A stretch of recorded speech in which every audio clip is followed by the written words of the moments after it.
Welcome back, race fans, to another episode of Buckle Up, an ultra running conversation. Mandy, how are you doing? Doing great, Brian. It's Monday. Had a long Mondays. weekend. You had a bit of driving to do this weekend. You went across state lines and you ran a 5K. Tell us all about that. I did, and I was laughing because in your coach update of here's what my athletes are doing this weekend, you had people at Javelina, and then you wrote in Mandy 5K. It's like, thanks, Brian.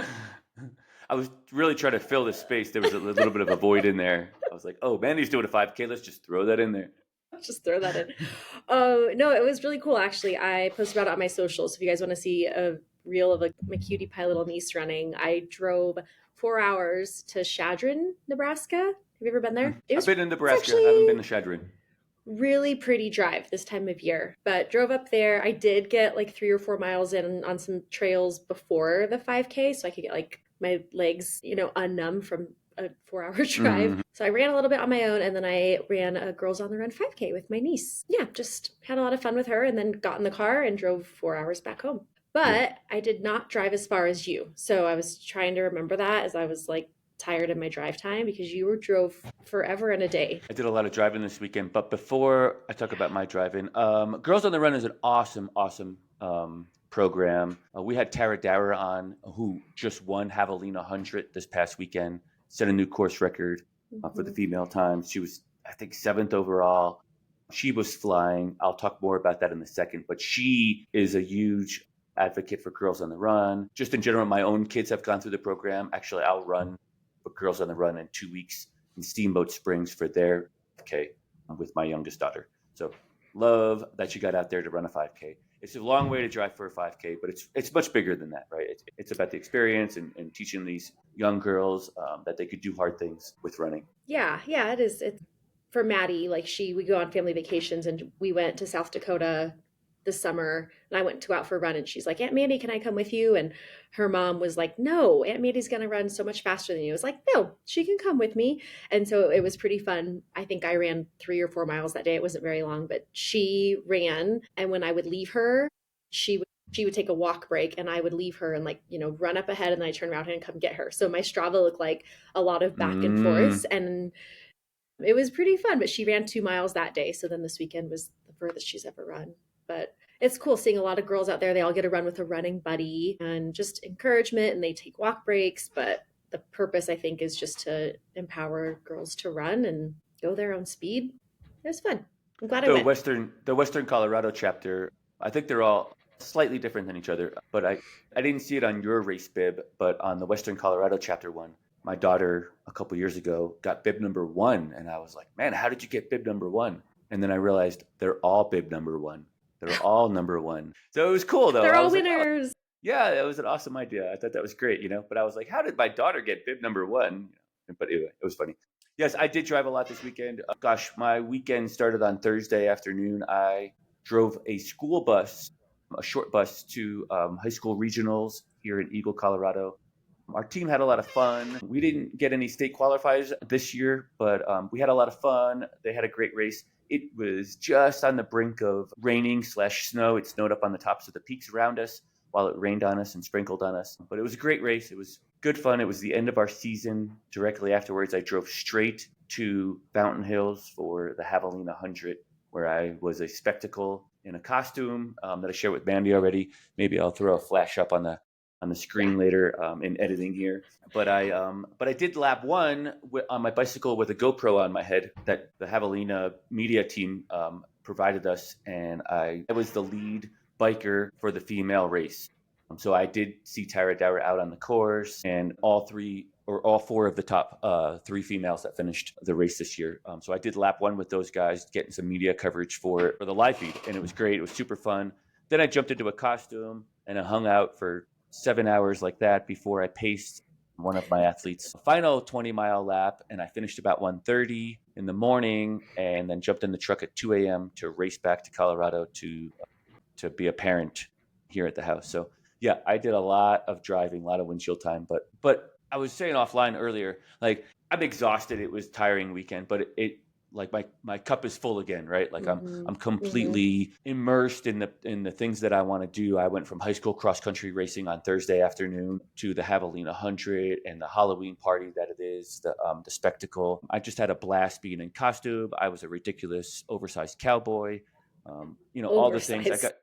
I got to go and do 20-mile loop on the course with an athlete I've been working with for a while. He raced this last year, and I didn't pace him last year, but he did the exact same 100K, and he was almost 2 hours faster this year to his. And he didn't want to know Wow. until we were about a mile away, and then I had to tell him that we were 2 hours under, and he couldn't believe it. He kept checking his watch and his phone, and he was like, "You're totally right." He finished Wow. 153 faster than he did last year. So it was great.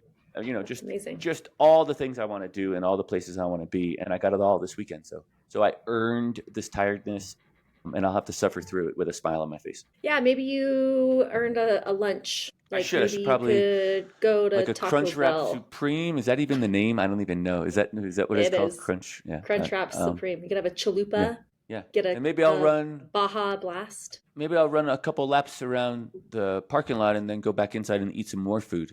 Have you ever done that? I've done it a couple weekends ago. And then as soon as I did, I need to look at my Strava and see. As soon as I did like 3 or 4 laps of this um, Taco Bell 50K iteration in Windsor, Colorado, I was really intrigued with this race. And that leads us into today's guest. That's right. Dan is our guest today. He is the co-founder, co-creator of the Taco Bell DK Challenge. It's got a ridiculous set of rules that we run through for clarification, and it's sweeping the Denver area and maybe to a city near you soon. Because it sounds like it's moving to Washington, D.C. area, or it's Mm-hmm. growing to Washington, D.C. area with Michael Wardian. And hopefully it's coming to an area near you. And it's way bigger than I thought it could be. I didn't know too much about it prior to talking to Dan, but it's also got like a good message behind it, right? They're just not being silly. They are being silly, but they're not just being silly. They have a good cause and a good reason behind it all. Yeah, I don't think I knew about that so much. I did a little bit. So Julia is my friend who was doing it. She's an adaptive athlete. And so we did it in Windsor because her wheelchair wouldn't be it's not very user friendly in the Denver area. So there's a big mission and a cool story behind why they do it. But the cool part about it too, I think, is that he just kind of gave us free reign of, it's not something they're trying to monetize. They're doing it to raise awareness and fun and create community, but we could all do our own iteration of the Taco Bell 50K and anywhere. I've got some ideas of how to do it in Windsor, not just Taco Bell. I might be in training. I need like a Taco Bell 50K in training T-shirt. Oh, you should get me one. My birthday's not until May, but you should get me one. We should do that. And so when you go into Taco Bell, you're like, I'm just training. I'm in training for the Taco Bell 50K. Yeah. Can I get my standard order? I'm in But training. that's what ultra running is, right? It's just an eating competition, and so they're just taking it to the next level. It's really hilarious, though.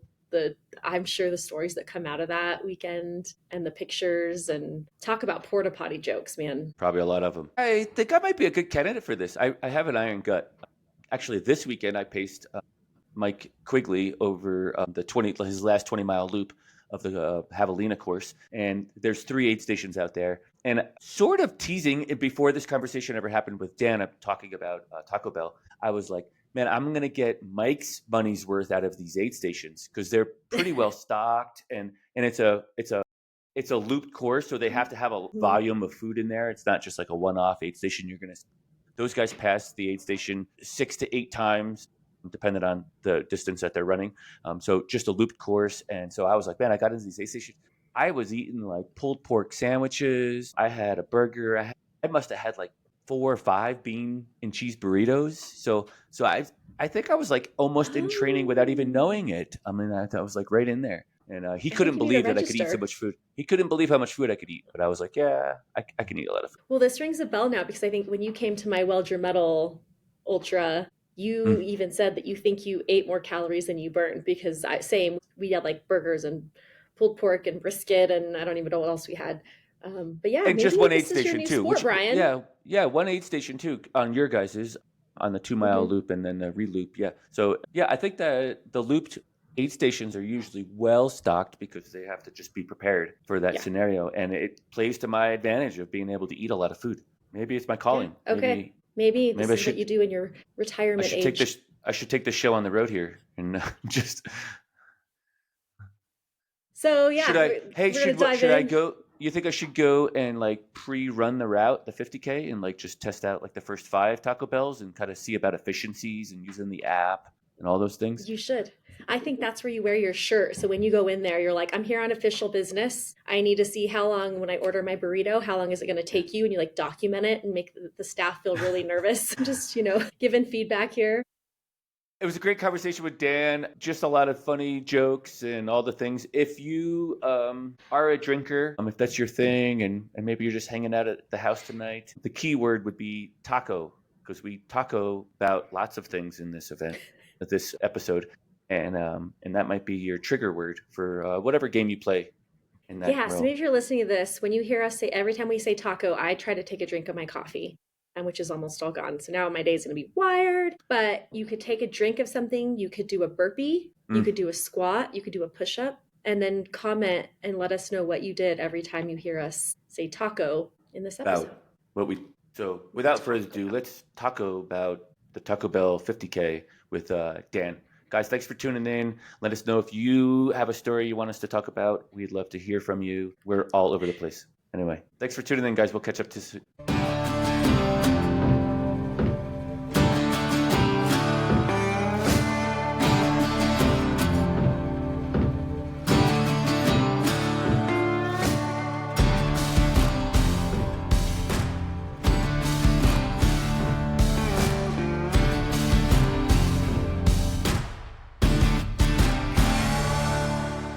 Hey, Dan, thanks so much for coming on the show, taking some time out of your Monday morning. We were just talking offline, and this is definitely the case of the Mondays right here. We all had our issues getting online. I'm completely exhausted. Mandy's microphone is out of commission. It's taking a holiday, and we had some other issues. But otherwise, thanks for coming on the show. Thanks for taking some time out of your morning. How are you doing today? It's a Monday morning. Doing great, though. Thanks for having me on. Yeah, we're excited to have you on. It's a different topic this week for us. And so the reason that we brought you on, Dan, is really to talk about the Taco Bell 50K. But Brian and I are excited because you knew that was coming. I just had to get it out. But we were excited because I think there's a lot more to the story and your history in starting this race, as well as you as a runner. And it sounds like you're behind the scene of some other initiatives for a variety of runners with disabilities. And so we're just excited to hear about all of it. So thanks for joining us. Yeah, of course. Thank you. Thanks for letting me talk about the Taco Bell 50K. But yeah, more importantly, the Achilles International organization here in Denver. I want to caveat this real quick. I'm not a drinker. Most of you know I'm almost 9 years sober. But if you were to play a drinking game during this episode, the key word would be taco. So go ahead, Dan. Let's talk about. I'm gonna play it Taco with Bell. my coffee. Yeah, play the game with that. The Taco Bell 50K buzzword bingo would definitely be taco and bathroom. Those are the two that would get you every time. It's I can't even believe I'm here today talking to two runners with such prestige as yourself about this thing, because it just started off as this just horrible dumb idea. But as ultra runners, I feel like whenever we see something just crazy or stupid, we're like, oh yeah, I'll give that a shot, why not? And now it's just turned into this movement that is what Taco Bell 50K is now today. So what do you guys want to hear about? Just kind of how we came up with this horrible idea, or yeah many questions, but just start from the beginning. How many years have you been doing it, Dan? How many years has this happened? We've been doing it since 2018. So this is what, the 8th year. So it was pre-COVID. It wasn't even COVID inspired or anything, right? Yeah, no. Yeah, our we can't even attribute our stupidity to COVID. So so we started in 2018, but the idea of it started back in 2016. Mike Oliva and I, who's a seasoned ultra runner, we were doing a long run through Denver. I was training for my first 50 miler in July. It must have been, I don't know, March, April or something like that of 2016. And what we would do is we would stop at farmers markets around the Denver area and use those as aid stations. So, you hit the one on South Pearl, get an empanada, and then you hit the one off Colfax and, get a nice iced tea or something like that and just kind of keep running around. And it was great. I loved it because, you're just getting this ideal fuel for your body, organic and whatnot. And one day when we're running back towards my place, Mike's like, hey, I got to stop and use the bathroom. So we popped into a Taco Bell. So I'm just waiting outside and Mike comes back out and he goes, hey man, instead of farmers markets next week, how about we just hit Taco Bells? And we both just kind of looked at each other. And then he was like, oh, so he just started running. I catch up, and Mike and I, we were always bantering back and forth on these runs. I mean, there was never any silence. But after he said that, there was about this 5-minute silence between the two of us where we're like, okay, who's going to say it? Yeah, the gears were turning, and it was like, all right. So finally I was like, all right, Mike, so next week, I'll just plot out some Taco Bells on a map then or something like that. And he was like, no, dude, just forget it. Don't even think about it. Forget I said anything. He's stridently anti the idea now. But it was one of those moments where it was just divine inspiration where the gears were turning and it was like, wait a minute, I have a chance to do a race my own way. The first thing that came to mind then was the Hard Rock 100, where it was like, well, they change direction of the course every year. So we should put together a course, and then this year we'll do it this way. Then next year we'll do it the other way. So we'll have 2 different courses. And then, just the ideas just kept kicking. Then it was like, well, how about Barclays, where we have to keep our wrappers on us, and then at the end we'll throw them down. Be like, oh, I ate at 10 places. You only ate at 9. Oh, come on, man, do better next year and all that. So it was within 10 minutes, the whole kind of structure was in place for that thing. We kicked around the idea for a number of years within our Achilles Denver Run Group. And the Achilles Denver Run Group is where we have guide runners assist runners with disabilities. So whether it's a physical disability or any type of neurodiversity, we pair a runner with a disability. And that's where I had met Mike. That's where I had met Jason and all my other running friends at the Achilles Denver group. And so we talked about it just within this group. I was like, hey guys, Mike came up with this horrible idea this weekend. We got to do it at some point. And everyone else just thankfully rejected the idea. They're like, damn, this is horrible. We're not doing that. We like you, but not that much. But Jason just didn't let it go. So Jason was like, dude, yeah, we got to do it. We got to do it. This is going to be great. It's going to be great. So after 2 years of me just kind of fighting him off, no, dude, it was just a dumb idea. We were just chatting, he called me up in, I think it was September of 2018. And he was like, Dan, I'm tired of talking about this thing. You know me. I'm not a talker. I'm a doer. Put a course together. I got people coming out to do it. I've already told them your name. They've got your number. If this doesn't happen, they're calling you. So he rattled my cage a little bit and put together a course, put together the rules. And then I think a month later, we did the first Taco-Bout 50 2018. So Dan, that year, it was just a loosely organized, you threw some rules together. How many people showed up to this? And was it just your circle of friends, or were you seeing people from outside of your Achilles group? Oh, no, it was just a very close circle of friends. I think there was 7 of us.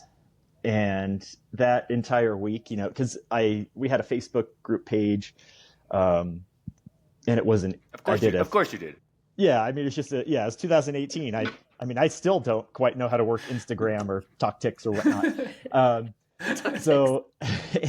created a Facebook event page, and as soon as I put it up, a couple of my friends texted. They were like, dude, why are you even putting this out there? I'm like, well, I'm doing it. I don't care if anyone else shows up. I'm doing it. That's the thing. If I say I'm doing it, I'm doing it. I'll do it alone. I don't care. And yeah, we had 7 folks show up, 1 dog. And that year, I think we did the whole loop in about 8 hours. So we had 5 finishers, one of which had never, or I think 2 of them had never run an ultramarathon before. One of them was legally blind, Jason. I had run ultras before. Joe had run ultras before. And then we had a dog finish. So 5 humans and 1 feline in that first year. Or not feline, canine. Sorry. Dan, what is the route around Denver? And has it remained the same since the original 2018 route? Roughly. So the 2018 route, I liked that one a lot because there used to be a Taco Bell on, I think it's Broadway and Iliff on that corner. So it was just more of a circular route. We never had to go out and back. But after that one closed, we had to add the little tail on the bottom on the eastern side of the course. You have a brief out and back, but it's remained roughly the same. I mean, there's been a couple tweaks over on the northeastern side as you leave the Taco Bells off of Colfax and run through like down Monaco and whatnot. That has varied slightly, but I think this year we found the perfect route that keeps the runners as safe as possible. Yeah. How many Taco Bells do you pass by in DK on the trip? All 10. Because it's a loop. Okay. Yeah, so because it's a loop course, there's 9 Taco Bells, so the first one acts as the start and the finish, so there's 10 total. And yeah, the first year we did it, the first 4, there was 7 of us who ran in, and the people behind the counter were like, "What are you guys doing? It's like 7 in the morning." They're like, "Oh, we're just out for a run, Taco Bell." I think we had bibs that year too, so they were like, "What is even going on right now?" And then, we continue the loop, we do it. I remember I went home and just like sat in the bathtub and cried afterwards. And then we did it again in 2019. I think we had 11 or 15 people in 2019. And it wasn't until 2020 when the dining rooms of these Taco Bells were closed. We just went through the drive-thrus of all of them that we got remembered. We were at the Taco Bell on Colfax and Williams, and they opened up the little window and all that. They're like, "Hey, we remember you guys from last year. Here's some free cinnamon twists." And we're like, no, we don't want any more food. We'll just, here's what we got to get. We don't want anything extra. We're like, no, it's on us. Like, oh, shoot, okay. So 2020 was kind of a rough year because that was the first one we got recognized at. But then there was like 3 other ones after that where they remembered us. And they gave us a couple free drinks and other free foods. 2020 was pretty gastro-intensive. How many were in 2020 then? I think there was just 3 of us. Okay, small. Yeah, it was me, Jason, and shoot, I can't remember who else. But yeah, it was just the 3 of us. So Dan, now that we've got everyone hooked thinking about running to all these Taco Bells, the biggest part of this probably is the rules that are in place. So I'm dying. I did a version of this a couple weeks ago, which is what really got me. I called Brian. I was like, we have to interview the race directors of the Taco Bell 50K.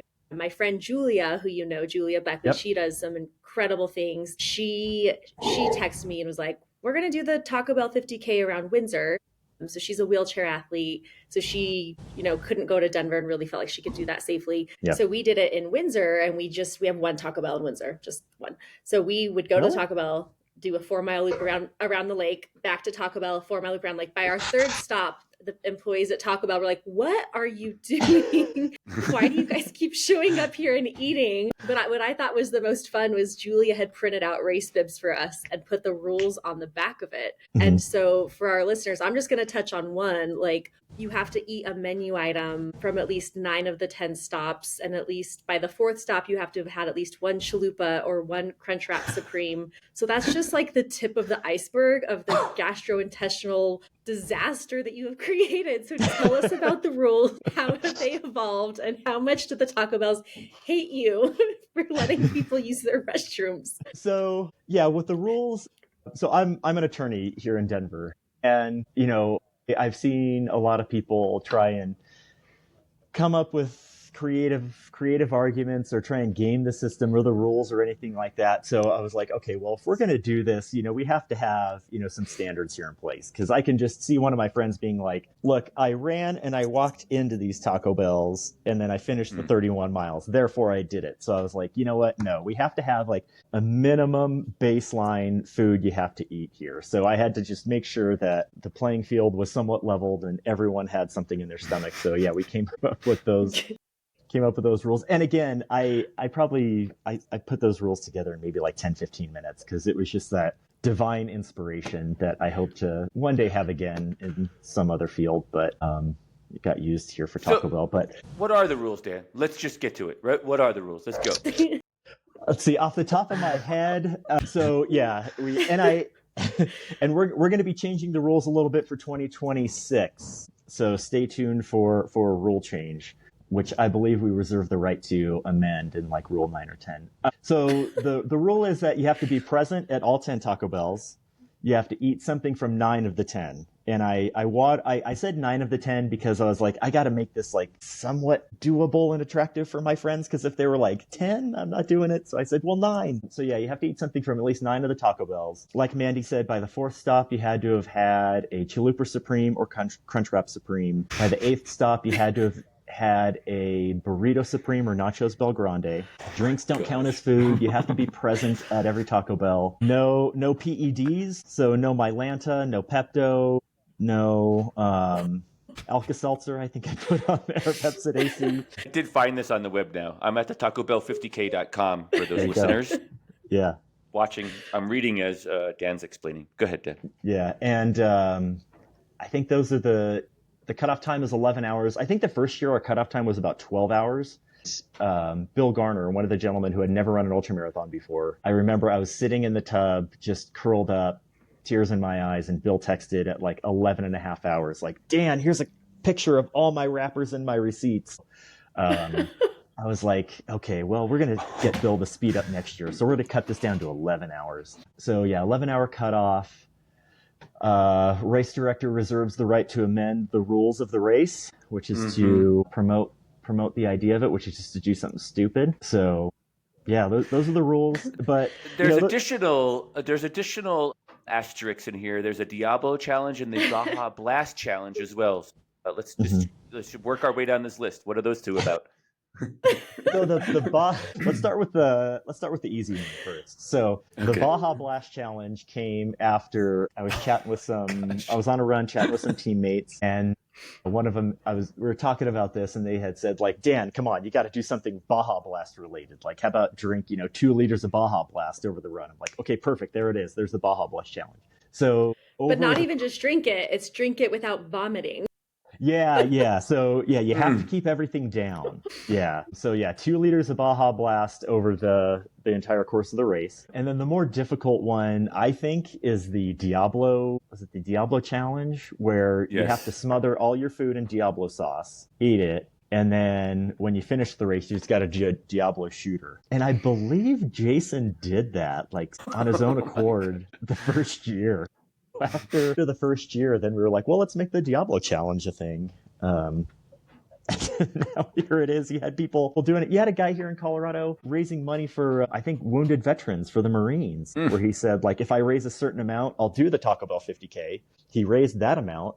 And then it was like, and then if I raise another benchmark amount, I'll do the Diablo challenge. And the guy was like, please God, like, I can't handle spicy food. And I think he raised the amount, so he had to do the Diablo challenge. But, hey, he suffered, and he took one for some veterans here in Colorado. So more power to him. This is a legit website. I mean, it's only half a page, but the other information that's in here is that it has a higher DNF rate than the Leadville Trail 100, which Mandy and I have experienced. We had a lot of finishers this year. In early years, when it was just a small number of us, you had 40% of us finish. So we're like, well, yeah, that's higher than Leadville 100. But now we're doing changing some of the rules a little bit to try and get us closer to that higher DNF rate. All right, you had 5 friends and a dog finish in 18 and 2020. You had 3 people during COVID.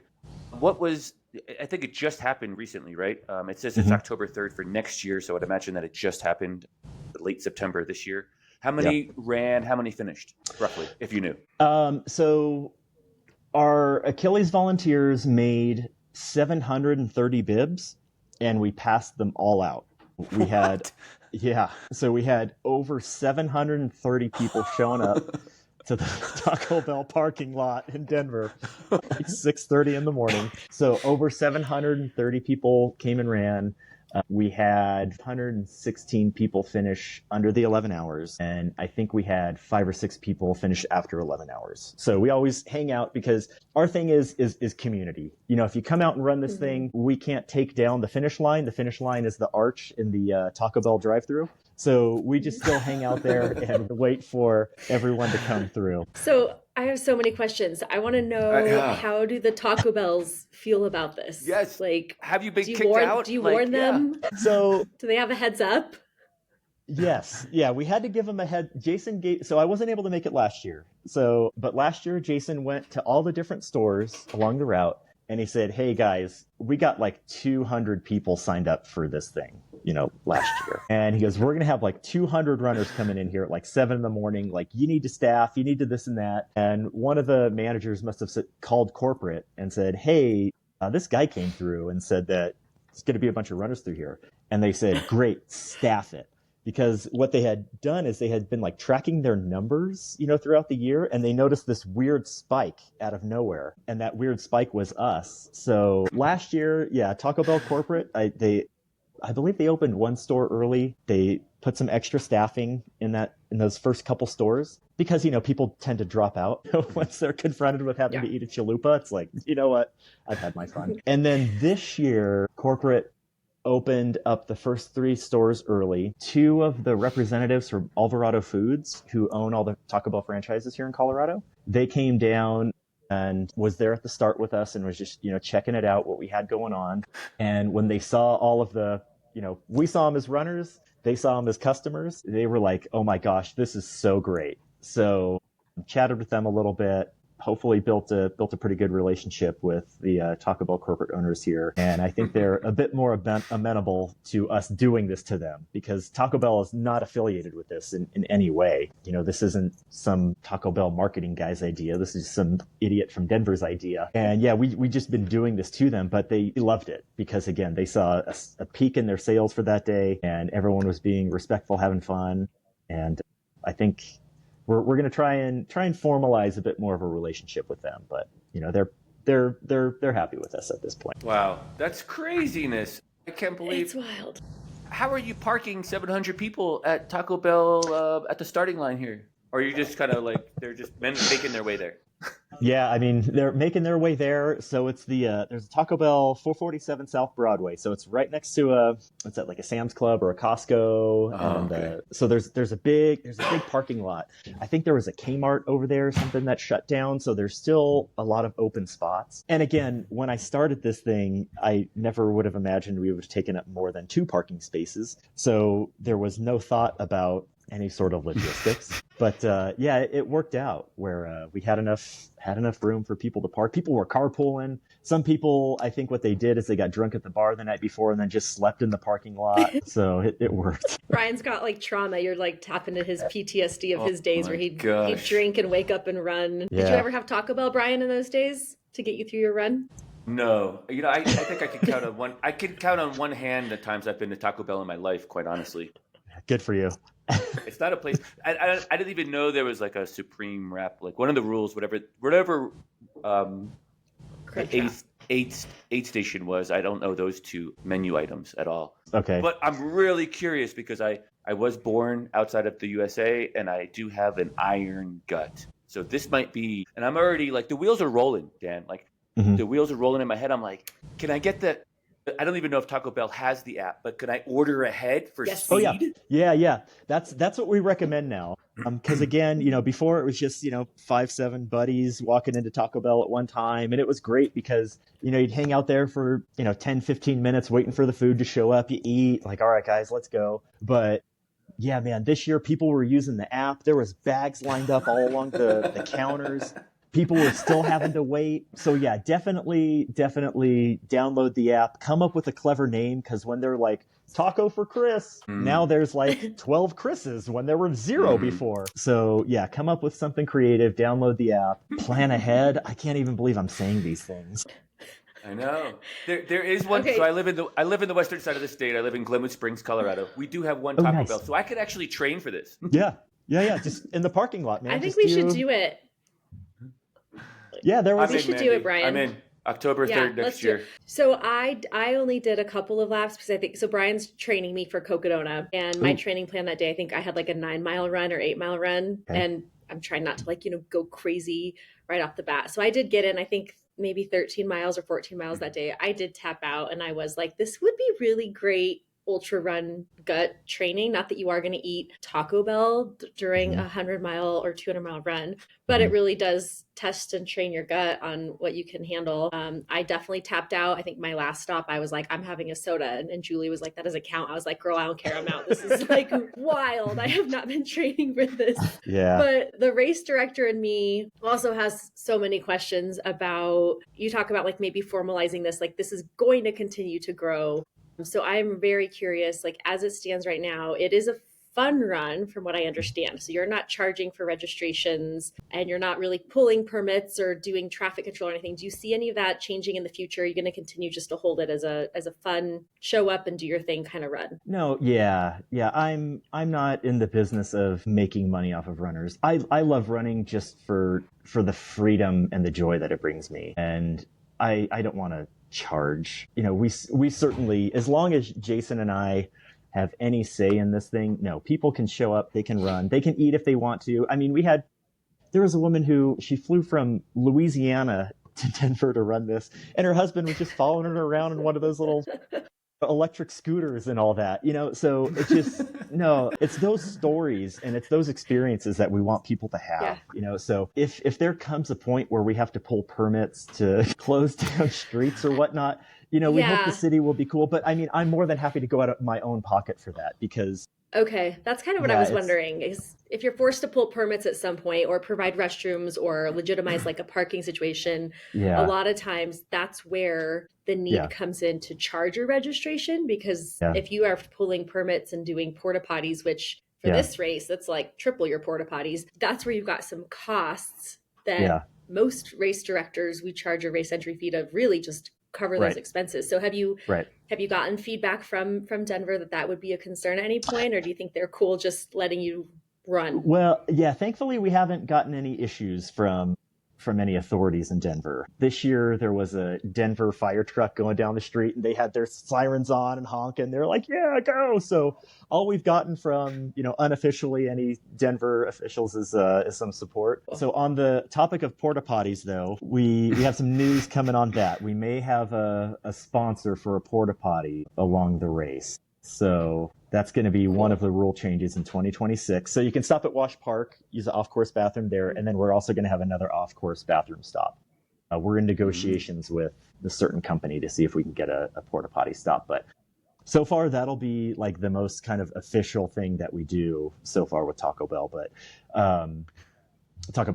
But yeah, no, we're committed to, no, we don't want to charge registration fees. We want people to come out, have a good time. We want people to be responsible. We want them to know that like this is just a fun run. Do what you want with it, but stay safe. Yeah. Dan, it's really intriguing. Denver's a great place for it. Lots of bike paths, lots of public parks. Obviously, 10 Taco Bells or more in the area. Has anyone reached out to you, or have you seen it in other cities? Been replicated? Yeah, actually, so I'm sure we've all heard of ultra runner Mike Wardian. Mike Wardian is putting together a Taco Bell 50K in DC. I think, what are we in October? I just saw that, just the other, maybe Mandy shared it. I think maybe that's where I saw it, but anyway. Yeah, so he's doing one next month. And we're all not affiliated. Again, these are just kind of like homegrown organic. They're pop-ups, yeah. Yeah. So Wardian is doing one. I don't know if it's going to be flash in the pan, just one and done or not. There was one up in Minnesota that I had heard of, and there was a gentleman who ran our Taco Bell 50K who said that they did one in Oregon, like in the Dalles. It had something to do with like the Dal Taco Bell Dash or something like that. Okay. Yeah. So yeah, we've seen these pop-ups. So far, DC, going to be DC, Minneapolis, Oregon, and then last year a guy from Alabama hit me up and was like, "Hey, do I got to ask permission?" I'm like, "What? No." You're like, just go and do it. Just go do it. That. Yeah. That's cool. That's cool. Well, we had an idea of, I'm in Colorado as well. We're up by Fort Collins. So, like brewery Mecca. And so people in my run group have always wanted me to put on like a brewery run, which sounds dangerous in so many other ways, right? Like I think we can stomach food a lot better than we can stomach beer. But after this one, our idea was, okay, what if we did, because Windsor's pretty small and we do have like several fast food options, but not a lot. And so our idea was run from Taco Bell to the brewery and have a shot of either NA beer or kombucha or real beer if you dare. Okay. And then maybe like to Wendy's and then to another brewery and then to McDonald's and then to another brewery. So that's kind of what we're brewing up. Okay. No pun intended. But then we would like mix in the drink part of it. Yeah. How many NAs or kombuchas can you stomach with all the fast food? Could you let me know when you guys do that? I'd love to join. Yeah, I'd love you can come and you can help us race direct that. No, so no, Dan, no. there's more behind this though, right? Like if you want to talk more about like the Achilles organization and what really you guys are doing outside of just testing our stomachs. Yeah, absolutely. Yeah, and with pleasure too. This whole idea started with people from our Achilles Run group. So the Achilles Run group is a nonprofit started in New York. I believe the gentleman was an Iraqi war veteran. He had lost his leg or something like that, and he wanted to get out and start exercising. So he'd go to Pacific Park, Central Park, in New York, and he'd go out and on his wheelchair or on his crutches and walk around. And he's like, you know what? I see other people like me out here, and we should join together and create kind of our own, exercise group and our own just get out there and do things group. So he started Achilles International. It's grown. It's truly international. So you got chapters in Australia, Mongolia, South America, Canada. And what we do is we pair runners, walkers with runners with disabilities, whether they're have some sort of neurodiversity, physical disability, in a wheelchair or whatnot. And so the Achilles group here in Denver was started in 2012 or 2013 by Mike, the infamous guy who used the Taco-Bout bathroom. And I joined the Achilles group in 2014 as a guide. I met Mike after an ultra race, and he had mentioned he had a run group in Denver at Wash Park. And I was like, we don't live too far from there. So went up there in 2014 and checked it out. And just immediately I was hooked. I saw great runners and, great athletes getting together, pairing up, and just truly just being joyous and just being happy, getting out in the Colorado sunshine and getting out there, walking around Wash Park, running around Wash Park, biking around it, or I remember a couple times we'd have some rollerbladers show up, and it was just so up my alley to help people who truly need it. Because when you're visually impaired, you can't just walk out the front door and go for a run like we can. They really rely on us guides and have to rely on other folks. So when I saw that we had people with disabilities who knew that they can come to Wash Park on Monday night at 6 p.m. and they will get a workout, it's like this is what I'm doing for all of my Mondays. So I've been doing that. And then when Mike moved back to New York in 2017, Amelia and I then co-presidented the group, kind of formalized a few more things, so we can do some fundraising. Because when you have folks who are on any type of Social Security disability, the money that they get is barely covers living expenses. And, when you have race entry fees, I mean, even if you find a cheap race, $30, $40, that's a lot of money to some of our athletes and their families. So what we decided to do is we decided to start fundraising, so that way we can bring some money in, and 100% of our proceeds go to our athletes. So we don't have any overhead. We have a negotiated deal with Chase Bank where they don't charge us any fees or anything like that on the money that's in our account. So, even if we're down to $20 on our business account, they're not charging us because, you have to maintain a certain level or anything like that. So we got that worked out. And then in 2019, we did our first, I think it was our first or second official fundraiser for Achilles. We did a runathon around Wash Park, and we did it as the true elementary school, high school runathon, where it was okay, you can pledge money per lap or a flat amount. So we had all of our athletes and guides go out, get some pledges from people, and we raised $2,800 that year in 2019 for our athletes. And again, 100% of those proceeds went to our athletes. So if they needed race entry fees, shoes, any type of running gear, we were able to cover that for them, which was great. And then 2020 hit, we had another runathon. It was, because it was 2020, it was hard to organize. We didn't have as much money come in. And it was Jason who came up with the idea to use this Taco-Bout 50K as now our fundraiser for our Achilles group. Last year, I can't recall how much money we brought in, but this year we brought in about $6,000-$7,000 in donations for our Achilles group, all from the runners of Taco-Bout 50K. It's voluntary donation, and that was just the humanity and the kindness that you see in the running community has now poured over now into our Achilles group. So all of those donations that the Taco-Bout 50K runners have given, 100% of those, again, still go to all of our athletes. So we're able to cover, again, shoes, more races for our athletes. And now if they want to travel anywhere to do a out-of-state marathon or race, like we can help them with that. Wow, That's awesome. And how, Good. sorry, I got a delay. How many athletes did you say you have participating right now? So at our Achilles group, we have an average about 10 to 15 athletes, and we have an average about 15 to 25 guides. So, because, with each athlete, you're going to need a guide. And what's important for our athletes is that they're comfortable with the guide that they have. So, athletes will build a relationship with guides and I kind of trust this one for maybe a 5K, and maybe this one will be able to help me out better at a half marathon, or if I want to run a marathon or whatnot. So over the years, we've had just so many guides just show up consistently and build those relationships with the athletes, and really grow to love the organization and what we're doing, because it's a direct benefit. There's no I'll donate some money to a website and, hopefully it goes to a good place. No, when you show up as a guide to our run group, you're there, you're from the ground running, you're helping people out. Dan, actually, I have a little bit of experience with this myself, firsthand as a guide. It's so rewarding and so much fun. In the Roaring Fork Valley, we have our local legend is Kyle Kuhn. He's a para triathlete. Yeah. Competed in the last 2 games. Yeah. Non-sided athlete, and his family lives here in the Roaring Fork Valley, and he lives in Colorado Springs. So when he comes home, he always hits me up, and I run the bike paths with him. And just a few weeks ago, we did the Golden Leaf Half Marathon from Snowmass to Aspen on a trail, and it was really technical. And we had a blast. It was challenging for both of us. Yeah. To be not sighted. I tried to navigate a creek, and I just said, you know what? We're just going to walk through the water.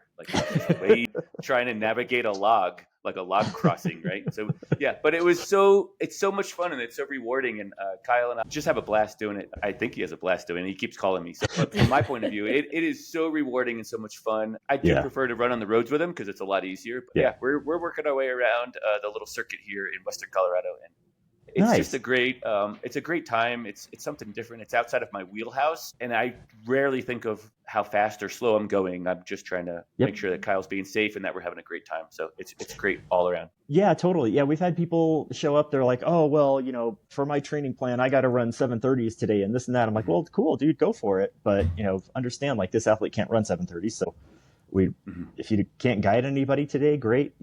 Someone else will take over. But then usually people are like, oh, okay, this isn't really about me. It's about our athlete. And that's what's great is, you're just lending your eyesight or your ears or, your kind of thought process, to keep somebody on track and all that. So it's one of those, if you like serving and helping people, it's the way to go. You mentioned the trail race. I'm glad Jason's not here right now, because he would mention the time that I was guiding him on a trail race and dropped him. So story for a different time. Yeah, so Jason, I don't know if you want to touch on that a little bit. We were looking up Jason's history, so I'd love to know how he got involved, because I understand you guys are co-directing this race together. But I was taking a look at his website, and it looks like early on he did a Burger King 10K in 2008. So I don't know, is there any correlation with this fast food running? I didn't know that. That's news to me. So, wow. You'll have to ask him. Yeah, I'm going to have to ask him about that.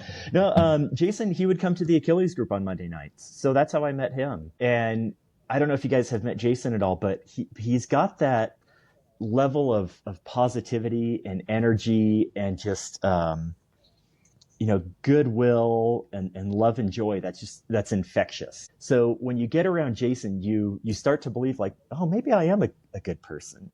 Oh, maybe I can do these things, and it was him, when we were talking about this thing, he's like, hey, I love it. Any way to get out and do a 50K, let's do it. I don't care what we got to eat, what we got to do, make it happen. And, I was like, okay, well, it's coming from Jason. Maybe we can make this happen, because he truly gets you to believe in yourself, and not in an inauthentic way. Yeah. He truly believes in everybody. And when it's genuine, when people genuinely care, when they genuinely believe in you, then you feel it, and then you start to feel it too. And that's exactly how Jason is. So, when he was like, come on, Dan, put this Taco Bell thing together. We can do it. Just get it out there, and, it'll start running itself at some point, okay, let's do it. But yeah, no, he's just been a phenomenal person to know. I'm so honored to just have his phone number in my phone and to be able to text him or call him when I need him. I don't think anyone would ever have anything bad to say about Jason. And if they do, I would look at him a little weird.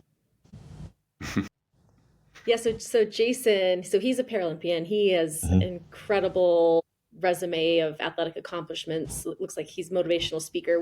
Brian and I have not had the pleasure of meeting him yet, but he's visually impaired, correct? And Yep. so he's overcome a lot of these hurdles and proven that you can do these things and the sky's the limit, it seems like is part of his messaging. Oh yeah, absolutely. Yeah, I think Jason's one of his many inspirational phrases is you don't need sight if you have vision. And Jason just always has so much vision. And sometimes I forget he's blind because, he'll just, I mean, there'll be times we'll be running around Wash Park and he'll speed up and get in front of me. And I'm like, oh, wait, yeah, I should probably tell him there's a tree coming up or something. But yeah, he's truly, yeah, and his running resume is just phenomenal. I think he's led manned, he's run Spartathlon, he's run across the United States. Wow. Yeah, ran across Puerto Rico a number of years ago. But, you would never know that in talking to him. Humble gentleman and, just wants to see people just do the best with themselves and their lives and the best that they can. Well, yeah, we'll have to have Jason come on some point. I should come on with him to make sure he doesn't share the story about the time I dropped him at a trail race. Oh, we're asking him. Yeah, that's you put the carrot out there. Yeah, I was having a good day that day, all right? So just keep that in mind. And you guys are still friends, so it must not have been that bad. It's funny that you dropped him, Dan, because Kyle could drop me, and I had to tell him to put the brakes on. After we got off the trail, we got off the government trail between Aspen Snowmass, which is really chunky and just nasty trail. For sighted runners, it's nasty and lumpy and rooty and rocky. Yeah. We got onto the pavement and I said, let's go for it. And Kyle took off and I said, well, let's go at my pace. Let's go for it. Yeah, slow down. Yeah. Well, that would normally have been the case. I think Jason had just run Spartathlon a couple weeks before that trail race. So yeah, he was not his best. So it's the only way I can beat him. Yeah, and going back a little bit, Dan, what got you into running? We didn't touch on that. You've got a lengthy resume here as well, going back.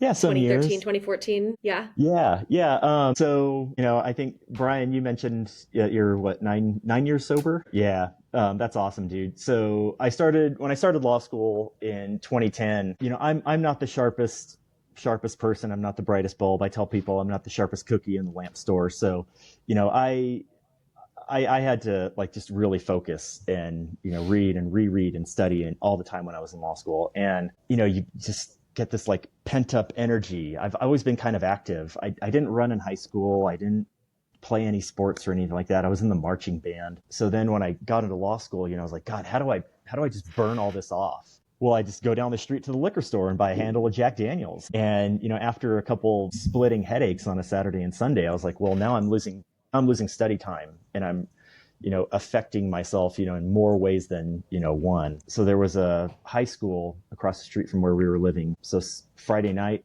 after I was done studying, I used to hop the fence and just run around the track. I didn't count laps. I had some cheap $5 shoes I had gotten from Big Five 10 years before. I was bad. I knew I wasn't good. I was horrible at it. My knees hurt. My back hurt always afterwards. But I was like, I feel kind of better doing this. So then after about a year of doing that, we ran a local 5K. Again, went horribly. I think I ran 40 minutes, knees hurt, back hurt afterwards. And then it wasn't until we moved here to Colorado that I ran with my friend Evan, who's a very seasoned and accomplished ultra runner. We started running trails.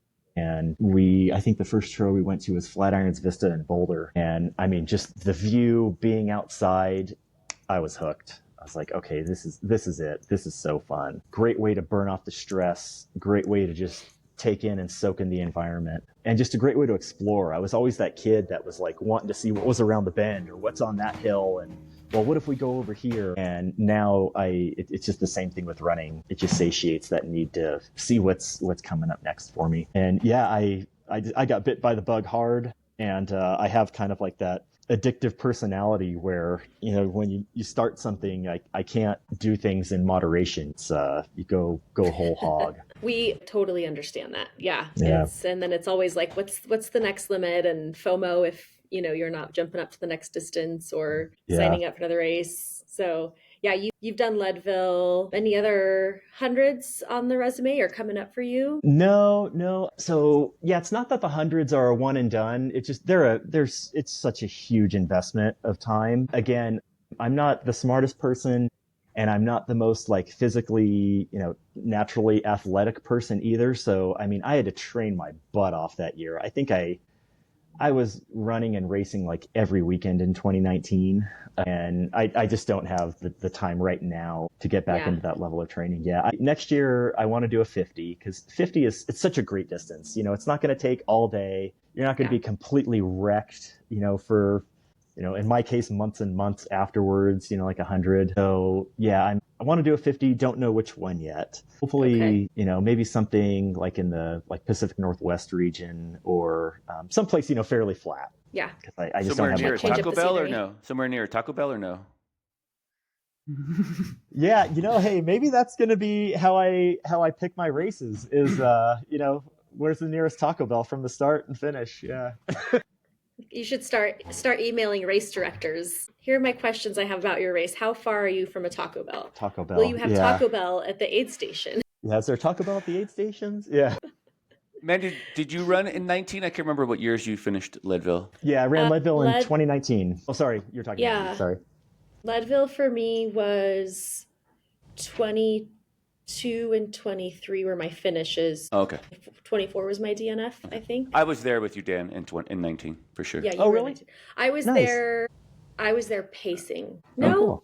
I don't know. I lose track of time. I'm not a good stats person. I'm not as soon either. as I'm done with something, it kind of just flutters out of my head. It's like, what's next? I don't know. Yeah, I'm like I did that. It was terrible. What are we doing next? Sort of thing. So, how did you do, Brian? Were you happy with your performance that day at Leadville in 2019? I finished. That's about as happy as I can get in my age, in my time now. I just had my worst performance, but I did get it done. I finished with I think 19 minutes to spare before the final cutoff in the golden hour this year. Leadville's been around for a while, but I totally hear that. It's a huge commitment. Yeah, it'd be nice to run some 50 milers or maybe just a 50 miler and have a lot of time on my hands. Yeah, I did. I saw you've done Behind the Rocks. That's one of my favorite 50 milers in Moab. Brian, have you ever done that one? I haven't done the race. I'm familiar with the area, just south of town, up on the hill, off to the side of the highway there. We used to have a mountain bike race there called the 24 Hours at Moab. Oh, nice. And we'd have a 4-man team, and we'd ride like a 13-mile loop for hours and hours and hours, 24 hours. Yeah, it was a huge festival and party. It had like a Ragnar type of vibe to it, I guess, but bicycle related. Dan, thanks again so much for your time. We appreciate you coming on the show. Loved hearing all about Taco Bell. I think I might be a really good candidate for this, so I'm going to go down to town today and start training. I'm not going to do the running part, though, just yet. I'm just going to have lunch maybe first. Yeah, good deal. Yeah, no, I'm going to try this Chalupa Crunch Supreme thing that you're talking about. It's actually really good. I actually really do like the Crunch Wrap Supreme. I don't eat Taco Bell very often, like maybe once a year. But that day that I did it, that was like the second thing I ordered, and I was like, "Man, this is good." Yeah, Taco Bell might start sponsoring more ultras. Yeah, they must have changed the recipe in the chalupa this year because when I bit into it, I was like, "Ooh, yeah, this is hitting." So yeah, Brian, I think I think you'll be pleasantly surprised. All right. Yeah, that's funny. I was at a race this weekend, and I was out on course. Of course, these guys I was pacing, and these other runners. And it's always like that cheeseburger at mile 70 that tastes the best, right? But it's just a garbage cheeseburger. And I think it's like the moment that you're in, like that the burger tastes the best. So maybe that chalupa hit harder because you were exhausted and tired and needing something. Yep, absolutely. But yeah, no, thank you guys so much for having us. I mean, Brian, sounded like you had a busy weekend. I appreciate you guys being able to accommodate. And Mandy, thanks so much for joining Julia on her iteration of the Taco Bell 50K. I'm glad the virus is spreading, and we're so glad that something like this can take off. And I truly am just so honored to be here doing this today because I had never would have foreseen it making national news, let alone local news. Thank you guys so much for having me. Yeah, well, thank you. It was a cool conversation. I officially am almost done with my coffee. I try to take a sip every time we said taco, so I think that's a wrap. Yeah, and one last shameless plug. Where could we donate to the Denver chapter, and where could we find you on the social handles? Yeah, if you Google Achilles Denver Donate, we'll be the first one that comes up. It says Achilles Denver -campaign. You can click on that link, and folks can donate through the website there. It tracks, who, gives us the name of the donee. And so this year we're going to be sending out some thank you cards to all the folks who donated to Denver Achilles and all that. So we're improving our processes to make sure that our donors know that, they're truly appreciated, and that it's not just through a website and it's going out into the void. There are people behind it. There are people benefiting from it. So yeah, any donation is great. Thank you guys so much for letting me do the shameless plug on that one. And then me, I'm so terrible at social media. I have an Instagram. I can't remember what my name is. Can't do all the things, right? Yeah. Yeah. I do see that the taco-bout 50K registration looks like it's open for 2026. So people can Google taco-bout 50K Denver. Yep. And then there is a taco-bout 50K Instagram. So I think it might link through the website. We're working on building out the website too, because we're gonna bring in like the historical names of races. We always had like some Star Warsy theme name to the races and everything. So if you go on to Instagram and you search TB50K or Taco Bell 50K, you'll find the Instagram. I don't have access to it yet, but we're working on that. Well, thanks again, Dan. Thanks so much. We'll keep tabs on you, and maybe we'll catch you before the October 6th iteration for 2026. We'll I hope so. I hope so. Thank you guys so much. All right. Thank you.